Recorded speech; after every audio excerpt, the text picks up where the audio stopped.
যে সকল সমস্যার সমাধান কোরআন ও হাদিসে স্পষ্টভাবে দেওয়া নেই, সেই সকল সমস্যার সমাধান কিভাবে করব? আহারে, সাংঘাতিক কঠিন। কোরআন হাদিসে সব কিছুই দেওয়া আছে, অনেকে বের করতে পারে, অনেকে বের করতে পারে না।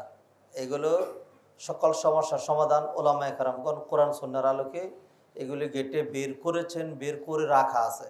আপনি নতুন কিছুই পাবেন না, যাই আনবেন এটার অ্যান্সার আগেই চলে গেছে। কোরআন সুন্নাহর পাশাপাশি আরও কত মূলনীতি আছে, ইজমা আছে, কিয়াস আছে, ইস্তেহসান আছে, আল মাসালিহুল মুরসালা আছে, আমালু আহলিল মদিনা আছে, এই সবগুলো হুজ্জাত। হ্যাঁ, আল্লাহ যখন বললেন মা ফাররাতনা ফিল কিতাবি মিন শাই, আমি কোরআনে কোনো কিছু বাদ দেই নাই, তখন আপনি কেমনে বুঝলেন যে কোরআনে একটা কিছু বাদ আছে? বাদ নাই। কোরআনে হয়তো আল্লাহ সুবহানাহু ওয়া তাআলা কোনোটা ডাইরেক্ট ইন ডিটেলস, আর কতটা সংক্ষিপ্ত, কোনোটা ইন্ডিকেট করে। আপনি যদি কোরআন পড়েন তাহলে গান হারাম, পুরো কোরআন একটা অনুবাদ 10 বার পড়েন, গান হারাম এটা আপনি পাবেনই না।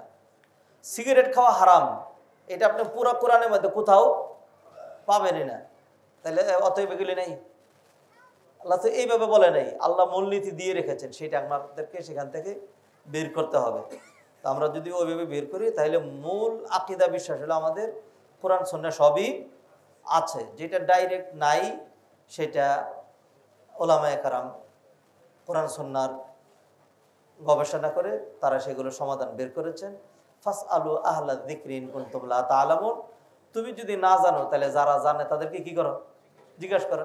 এই তো কোরআন থেকে পেয়ে গেলেন আপনি।